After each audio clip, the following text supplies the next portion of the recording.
सहने में जो आनंद है भोगने में नहीं है, विश्वास करो। ये भोगी सब देखो मच्छर नहीं उड़ाए उड़ते, सच्ची मानना।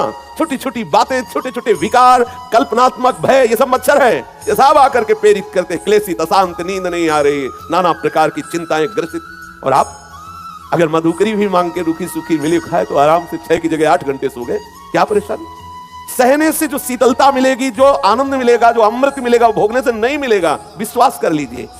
और जिन लोगों के हृदय में ये धारणा बैठ गई है कि मैं तो गृहस्थ हूं, ये तो विरक्तों की बात कर रहे होंगे, सच्ची मानिए ये गृहस्थ विरक्त बाहरी मार्ग की बात है, आंतरिक हम सब एक पिता के बच्चे हैं।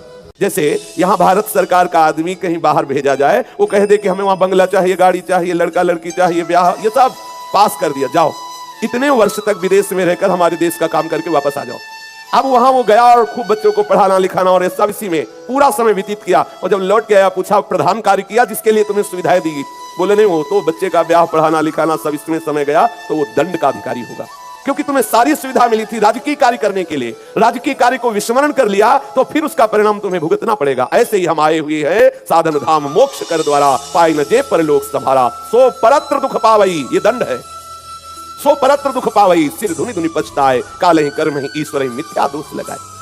बड़ा कुटुंब हो तो भी भजन में प्रमाद ना करे, प्रभु ऐसा आदेश कर रहे हैं।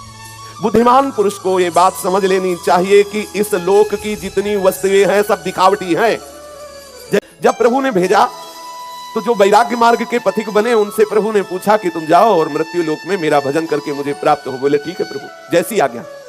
लेकिन एक ने कहा कि प्रभु हम बिना दुल्हन के नहीं रह सकते, बिना लड़का बच्चा के नहीं रह सकते, बिना संसार के सुखों के नहीं रह सकते। तो बोले दिया, जाओ ये सब दिया, लेकिन मेरा विस्मरण ना होने पावे, ये ध्यान रखना। प्रभु ने तुम्हें भेजा है एक जन्म केवल, आप सतत स्मरण कर ले तो आप इस संसार चक्र से मुक्त हो जाएंगे। आप बिना इन भोगों के नहीं रह सकते थे, इसलिए गृहस्थ धर्म में आपको प्रभु ने ये सब सृष्टि के भोग दिए। लेकिन शर्त है उनको भोगते हुए तुम भगवत स्मरण करो।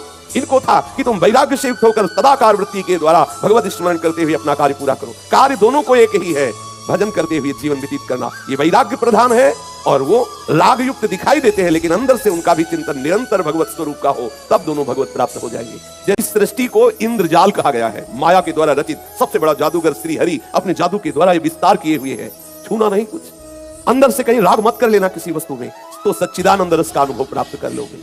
अगर छुओगे तो पेट भरेगा नहीं, क्योंकि जादू की वस्तु है, तृप्ति होगी नहीं, आज तक नहीं हुई। खूब भोगते हुए जीवन केवल भ्रमात्मक लग रहा है, खाते चले जा रहे, इतना जीवन हो गया, भोगते चले जा रहे, आज तक तृप्ति नहीं। क्यों? क्योंकि सब झूठी वस्तुएं हैं, सब नाशवान वस्तुएं हैं, सब माइक वस्तुएं हैं। और समझे न समझे, लेकिन आप तो परमार्थ के लिए चयन किए गए हो, चाहे गृहस्थ हो चाहे विरक्त हो, दोनों प्रभु के शरणागत हो। आपका तो लक्ष्य दृढ़ होना ही चाहिए।